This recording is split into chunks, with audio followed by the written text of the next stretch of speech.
सुन रहे थे आप वित्त मंत्री अरुण जेटली को, जिन्होंने कहा कि यूपीए सरकार कड़े फैसलों से बचती रही, जिसकी वजह से हमें रेल के किराए बढ़ाने पड़े जो फरवरी में बढ़ जाने चाहिए थे। यूपीए सरकार इंतजार करती रही कि चुनाव के बाद बढ़ाएंगे, इसलिए वो हमारे खाते में आए।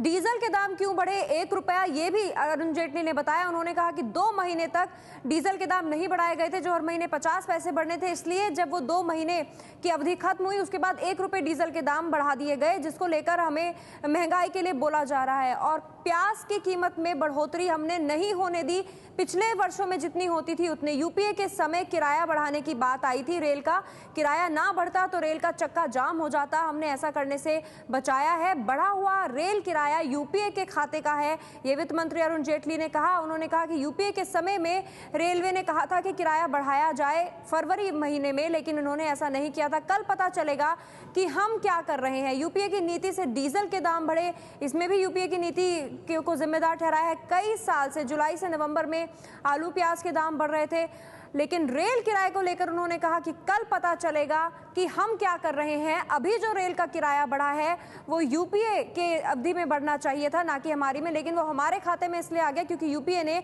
फरवरी में किराया नहीं बढ़ाया। यूपीए ये इंतजार करती रही, यूपीए सरकार, की कब चुनाव खत्म हो, कब नतीजे आए और उसके बाद ये फैसला लिया जाए। लेकिन जब बीजेपी के हक में नतीजे आए तो इसलिए यूपीए सरकार की तरफ से ये जो किराया बढ़ना था फरवरी में वित्त मंत्री अरुण जेटली के हिसाब से, उसे अब बढ़ाना पड़ा।